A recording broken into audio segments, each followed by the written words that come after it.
ഞങ്ങളുടെ ലൈഫിലെ ഏറ്റവും ഇമ്പോർട്ടൻറ്റ് ഡേ ആയിരുന്നു. കുറേ ഡോക്യുമെൻറ്റ്സ് ഒക്കെ നമ്മൾ കുറേ ഒപ്പിടിപ്പിച്ചു. പിന്നെ പ്രത്യേകത എന്ന് വെച്ചാൽ നമുക്കൊന്നും മനസ്സിലാവില്ല. നമുക്കൊരു 50% മനസ്സിലാവും, 50% നമുക്ക് മനസ്സിലാവില്ല.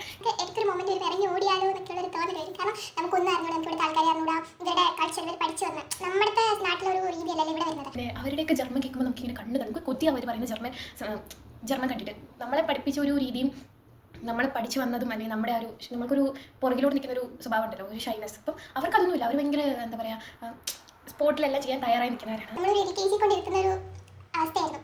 അപ്പോൾ മനസ്സിലാവും. പക്ഷേ ഞാൻ പറയുന്നത് ഒരിക്കലും 100% നമുക്കത് മനസ്സിലാവണമെന്നില്ല. നമ്മൾ പറയുന്നതിൻ്റെ ഏതെങ്കിലും ഒരു പാർട്ടായിരിക്കും നമുക്കത് മനസ്സിലാവട്ടെ. ഏതെങ്കിലും ഒരു വെർബിൽ നമ്മൾ കയറി പിടിക്കുന്നത് ഇൻറ്ററാക്ഷൻ നമ്മൾ പരസ്പരം മനസ്സിലാക്കാനൊക്കെ. പിന്നെ എന്താണ് നമ്മുടെ നഴ്സിംഗിൽ ഇമ്പോർട്ടൻ്റ് ആയിട്ടുള്ള കാര്യങ്ങൾ. അപ്പം അതൊക്കെ നമ്മൾ ചർച്ച ചെയ്ത് തീരുമാനിച്ച് പറയും. പിന്നെ മറ്റുള്ള നമ്മുടെ സ്കൂളിൻ്റെ റൂൾസ് പറയുകയും നമ്മുടെ സജഷൻസ് ഒക്കെ പറയും. നമുക്ക് കുറേ സാധനങ്ങളൊക്കെ തരികയും നമുക്ക് ഇവിടെ നമുക്ക് എന്ത് നേടാനുള്ള സ്ട്രെങ്ത് നമുക്ക് കിട്ടും. നമ്മളിങ്ങനെ ഇനിയിപ്പോൾ എന്ത് വന്നാൽ നമുക്കൊരു പ്രശ്നക്കാരൻ നമ്മൾ ഇതൊക്കെ തരണം ചെയ്ത് ഇനിയിപ്പോൾ നമുക്ക് എന്ത് വന്നാൽ നമുക്കൊന്നുമില്ല എന്നൊരു സ്റ്റേജിലോട്ട് ഇത്രയുള്ളൂ. ഇന്നത്തെ ബാക്കി പിന്നീടുള്ള ക്ലാസ് വിശേഷം ഞാൻ ബാക്കി പറയാം. പിന്നെ പറയാം.